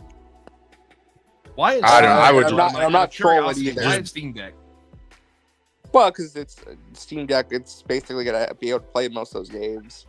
Yeah, but it's Kind just of. like, bro, like if you wait on a good sale, you could for just a bit more, you could get a decent like gaming laptop. Honestly, I would just keep my Xbox. I'm not gonna get rid of my Xbox. I still play it because I mean I don't really care. It still like some does of have the features of backwards Xbox. compatibility, and like I've said before, Yeah, I there are guess that's games- true. There are games on that digital library that aren't even available on Steam. Yeah, Yeah. I guess that's true. I guess it's true. Maybe I won't. I don't know. Like I said, that's why if I got an Xbox, I mean, I I'm want getting a it for Steam backwards Deck at compatibility. this point because I feel like that's. I mean, the Xbox is going to turn into a Steam Deck anyway. Hey, Layla. I have played on a Steam Deck. It is pretty nice. They're already releasing this. Especially the They're already OLED. either releasing or released a Steam Deck OLED, and the Steam Deck 2 is already being worked on. Oh, Well, that's the Steam Deck 2 is not going to come out for quite some time. I would say Well, the at Steam the Deck, well, there's earliest a Steam Deck 2020. OLED. There's a Steam Deck OLED, is what I'm Yeah. also informing RJ. Wait, is there going to be like a brand new Steam Deck, like a new model, more powerful? Yeah, Well, basically. yeah, but the technology's not there yet. They said it themselves. yeah, So but how long- I'm how just saying, long like would you it get. It's Probably going like- to take some time. I'd probably say like the 5 earliest years. 20. No, not 5 years. At the earliest 2026. Because the thing is, like the chips, even if they make another one, it's probably not going to be on par with like a PS5. It might be like a step below a PS5, honestly. So we'll have to wait and see. Because they even talked about this. They're not trying to like release a new model all the time. It's not going to be like the consoles. Because it's not supposed to be a replacement for a console. Or even your PC. It's just a Well, portable. well, Yeah. listen, guys. At least we still have Nintendo and Nintendo Switch 2, something to look forward to. Yeah. Even and we're that gonna I talk- don't even know about, but we'll see. we're gonna talk about that. I was given some information that I do trust from someone that I do trust because of stuff we've talked about before. But the Switch news will be for a later episode. But yeah, I guess let's put a ribbon on this. Mm. I think generally we could say, again, this is more effect of the AAA games industry as a whole, crashing and burning like the Hindenburg. I still hold the opinion that when this crash officially does hit rock bottom, we're going to see indie and AA. We're going to see a resurgence of AA. We're going to see indies get more love and more bigger fan bases. And yeah, I just think that AAA is going to have to do a reboot and start from scratch. Well, you know what which I is- think is going to happen, which isn't because necessarily a bad thing. I don't think that, even though I do like independent games, I don't think they're going to be at the heights of AAA games. There was an article. There was an article recently talking about how a lot of the most popular games are actually games that are 6 years and older. Yeah, that's what I'm And saying. I Like, the think retro- that's actually a lot more interesting. And so I think there's going to be like some resurgence of older games, and I think these companies better just remaster and remake some of these games then at this rate. And I talked about that with a friend last night, but oh yeah, what I'm saying though is that like you're gonna see more people like flock to indie games, and not necessarily that they're gonna grow in budget or Yeah. anything, which some may, but it'll never be AAA. If anything, some former indie studios will go from indie to AA, and I think that's just because they've seen what happens when you guys Right. try to go to AAA. Like they're gonna stay in that realm of like a profit, like they're gonna make games with budgets that are reasonable and are easy to make back. Especially if they have a vision that they're determined to see through to the end, that'll find them profitability. But yeah, that's just my, and I think there was an article that came out because of how modern gaming is. Like a lot of people are getting back into retro gaming one way or another, whether it be through legal means or not so legal means. Because again, the quality is there. Again, I'm going to be streaming mostly fucking retro games. I will be streaming some new games just because I am interested in those particular ones. But yeah, mostly I'm going to be streaming retro games from the PS2 and PS3 generations because those are games that I adore to this day and the quality is still there. But yeah, any final thoughts from you two about all of this? I mean, we're going to continue seeing this, so it's not a matter of it stopping. So. Well, we just got confirmation right now. This won't be the last we hear about this. More's coming. It's a matter of when. Well, I'm curious to see what studio is. I'm scared to know what's next. Like, who gets the chopping I've heard block rumors. I've heard rumors that PlayStation is going to be close to closing another studio, and rumor has it that it may be Media Molecule. Yeah, that's not a surprise. I hope not, but I wouldn't be surprised because they just abandoned Little Big Planet 3. It's not even about Little Big Planet. And Dreams.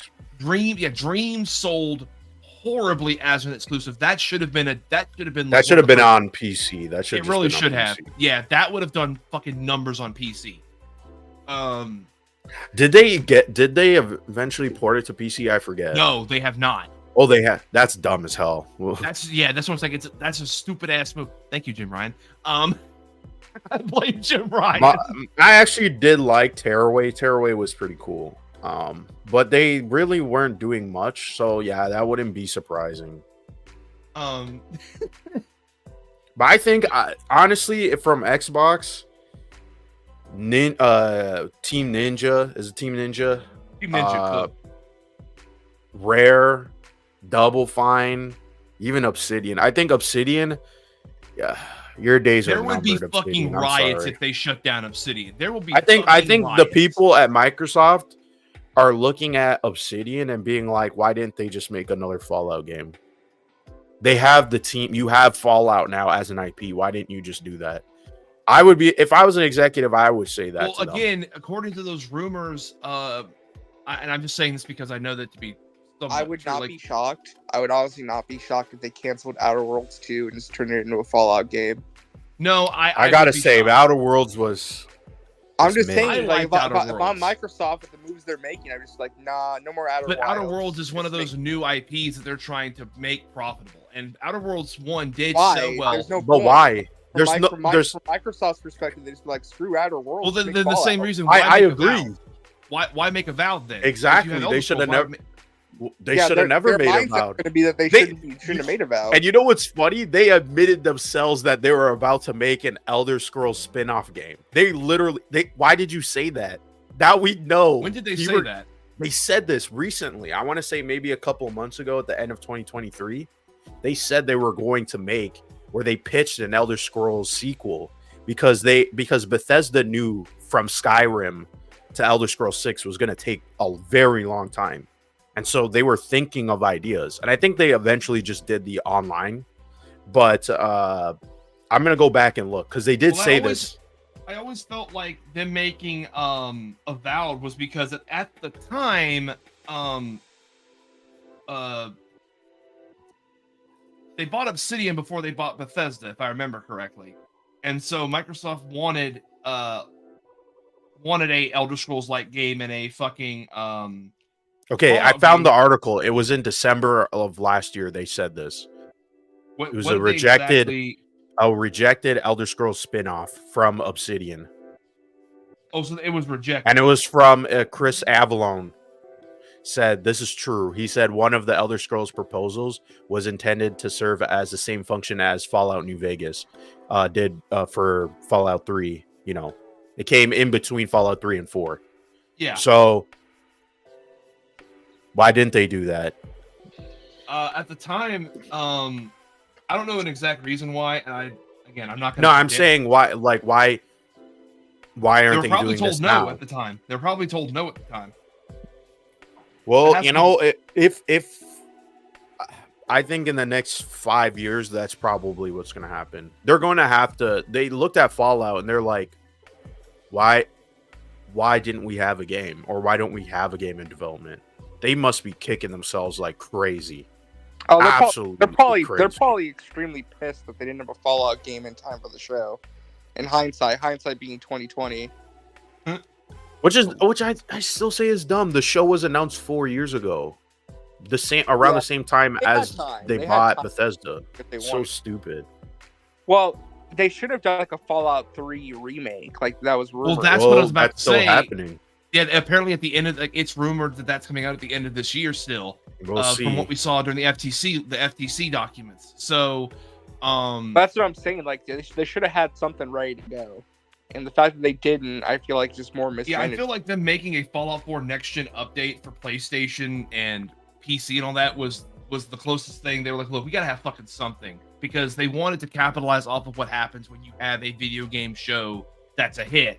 Well, they wanted to have something available. Hey, this is going to be an ongoing story that we cover, because this is not the end. This is just like part one of a larger conversation, because there's definitely more. I mean, apparently Matt Booty's holding a town hall with employees to address concerns. So we'll see how that goes. Someone should leak that. Well, apparently Tom Warren says they'll have more information on that shortly.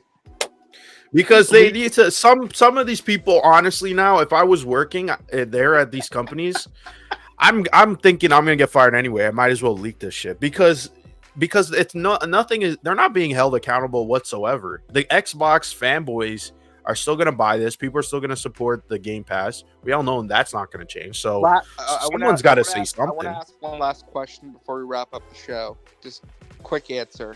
Okay. Should Phil Spencer be fired from Xbox? Should he leave? Yes. Yes. Yes. Yeah, it's time for him to go. It's been 10 years. Would you get rid of everybody or just Phil Spencer? I would. I'd clean I the would get slate. rid of everybody. Yeah. No, I'd clean the fucking slate. Yeah, get rid of Sarah Bond and Matt Booty and all these executives that show their faces. Aaron Greenberg? Aaron Greenberg. Replace them with all new people that we've never seen before, and tell those people never show up in public. Hire people to do the presentations for you. If you want the shills to stand up in front of them and announce the games, then do that. Because don't put the executives out there. Because with this Phil Spencer era, what we have seen is what happens when you have an executive that tries to be the corporate face of Xbox and be buddy with the fucking gamers. There needs to be, like, I hate to say it, but like, yeah, there needs to be a bit of a divide, because then you have these again. I think it also does play into the unrealistic expectations, because it feels like, oh, my friend is working on this series, like, let's fucking go. Yeah. They're gonna make it the way that Uncle Phil wouldn't lie to me. Why would Uncle Phil lie to me? Yeah, that's how they act sometimes. So that's Braille. Your mission before we record it is to make that a meme. You need to make that a fucking meme. Uncle Phil wouldn't lie to me. Why would you do that? Wouldn't lie to me.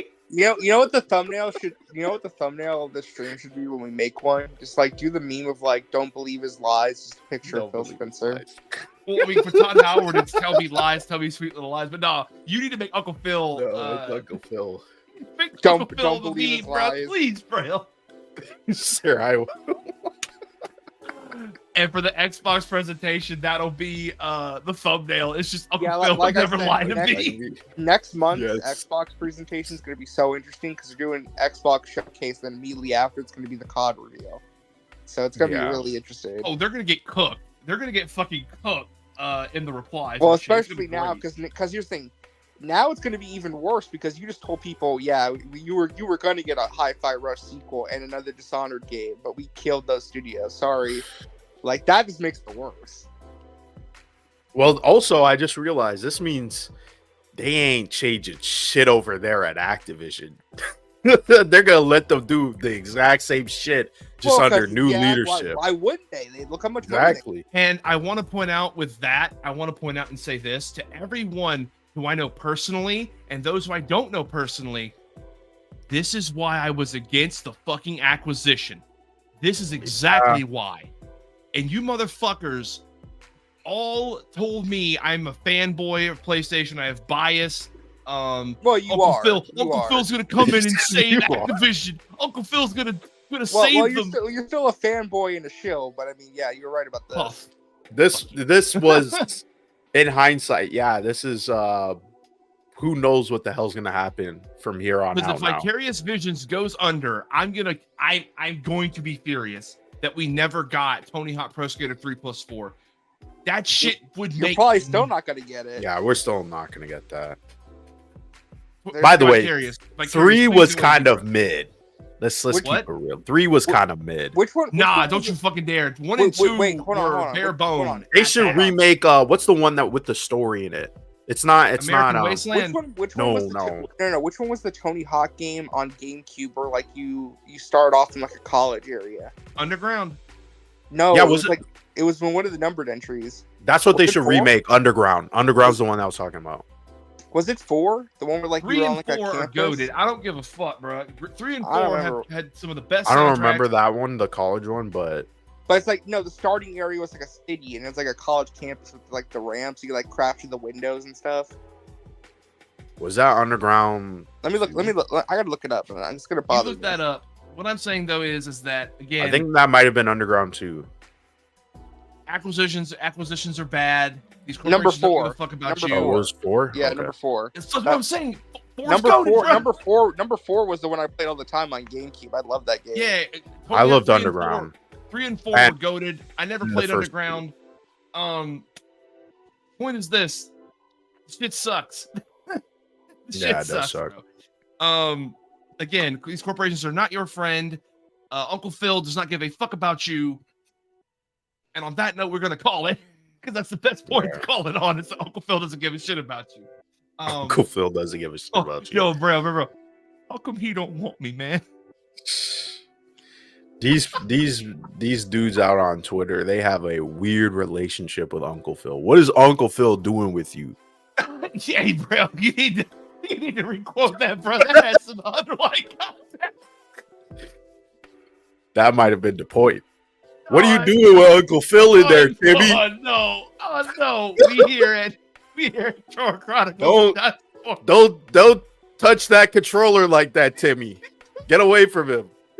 It needs to be these Xbox shills there. What is going on? There's no shilling happening, right? Because I'm not on Twitter. I don't see what these controller Chronicles. Wait a minute. Hey, hold on. Wait. Braille. Phil Spencer's friends with Drake confirmed. Oh God. probably. Hold on. I'm sorry. I know we're about to end, but this makes like no sense to me. It says here that okay, we got information from the town hall. In a town hall this morning, Xbox president Matt Booty and ZeniMax head of studios Jill Braff said that the division was spread far too thin and suggested that Arcane and Tango were shuttered in part because they were pitching new games that were years away. What? What does that even mean? What does that even mean? What else were they working years away? on? Yes, let me read that again. And suggested that Arcane and Tango Gameworks were shuttered in part because they were pitching new games that were years away. They're doing their job as a game studio, and you fire them for it. Hold on. Isn't every single team at Bethesda like working on games that are years away? I'm confused. Are they saying then that all of the teams under Bethesda are working on projects that are coming out within the next year, or they're working on projects that are already out? I don't know. Are they saying that? They're working on projects that are either close to being out or that are going to be announced and released in the coming years. That's spooky. That's spooky. No, so I don't know, man. Let's just end the stream. I'm getting mad. This generation is fucked. Oh no! Oh no! That line makes no sense to me. We're shutting them down because they're pitching us new games that we need. But we need. We need new. Greed, bro. Why not make them? Here's the thing, right? It's like we need new games. Oh wait, sorry, no, not those games. They're gonna take too long. But then why not make DLC for the games that are already out? Why not make like PlayStation actually has an interesting idea with the half sequels. They should do something like that. Make a half sequel to Hi-Fi Rush. Well, Hi-Fi Rush, a sequel probably wouldn't even be that like expensive or take that long if you think about it. They could reuse assets. That would take at least like 3 or 4 years. 2 or 3 years max. Yeah, they could. Yeah, but We don't need that. We don't need new games for beloved series. What we need is Elder Scrolls 6, which is how long away? Oh shit. Well then, bro, Elder Scrolls 6. I don't even think it's coming out in 2028. Oh, it's not going to be on this generation. It's going to be like, I feel like Bethesda's going to end up like Rockstar, where you get one game from them each generation. I think that's the case. I think that's actually that's fucking depressing. Like, because again, Fallout's. I don't mind. Like, think about it like this, right? I don't mind if the game is like a massive jump. Then I feel like, okay, that might be acceptable. But if it's like a massive jump. Well, we haven't played it yet, so we don't know. But if it is a massive jump, then I don't necessarily mind. But I think they do need to fill that gap with something. Oh, absolutely. You know, like we could have gotten a GTA 4 remaster, or I think that'll come out like bit after. I think that'll come out a couple of years after 6. I really do, because they like, if you look at it actually, bro, they have released a couple of like remasters and shit. The god awful GTA trilogy port. Yeah, that was a travesty. And then the Red Dead Redemption port as well. Yeah. So they did and they are working on Max Payne 1 and 2 remake with Remedy. That's like the next big Rockstar game. Well, that game is not coming out for quite some time. Well, that's what I'm saying. Though, like, so in a way, they are technically doing that. Just not. But Bethesda isn't doing that. Bethesda is like Starfield. At least as so far that we know, because Todd Howard did say recently that they have 2 Fallout projects, whatever that's supposed to mean. I'm assuming that means the Fallout 3 remaster and something else. I hope, I'm gonna hop on the train I hope that it actually is New Vegas too, or something with New Vegas, because maybe that. But I did also see that Todd Howard said that he wants to increase the output without sacrificing quality. There's only one way. There's only one way to save Xbox. What is that, RJ? Peggle free. Peggle free. Say that again. Peggle 3. Oh, Peggle 3. Yeah, what is Peggle 3? It's isn't that what is that? Is this a puzzle game with the unicorn? The first Peggle was amazing, and Peggle 2 sucked monkey balls. Damn. It sucked. What they need to make is a new. I forgot that game even existed. They need to make a new Blinks game. Blinks. Oh. You know what? All this actually would be solved if they would just make a Banjo 3. I mean, Toys for Bob absolutely could do that now that they're free of Activision's coal mines, COD mines. But I don't even know. Anyhow, on that horribly depressing note, we are going to end this stream. If you enjoyed this, please do give us a follow or subscribe. We'd appreciate it. We're getting our way to 100 slowly but surely. And also, I will say, in the coming weeks, so either probably next week, I would say sometime next week or the week after next, look out for a update video from us. We're going to be talking about some of our summer plans and what we intend to do for the channel. And you can also find us on, you can find RJ and myself on Twitter. It's going to give it to you. Oh shit, that's another thing I forgot to do now that I'm looking at it. There we go. This whole time I forgot to do that. We were just very. We were passionate. In it. We were in it. But yeah, those are our Twitters. At the most meta for me, at Resident Justice for RJ. Braille, I think you said you are through with the X app. Yeah, I'm on Threads, and I post YouTube videos now. So yeah, there you go. Go subscribe to Blinded Braille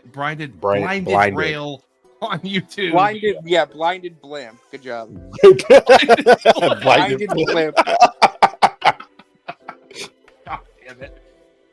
Anyway, folks, that's gonna do it for us. What are your thoughts on all of this Xbox news? Please, if you didn't talk to us in the chat, please leave a comment down below. We'd love to talk to you about this. Remember, kids, don't go in the bedroom with Uncle Philly.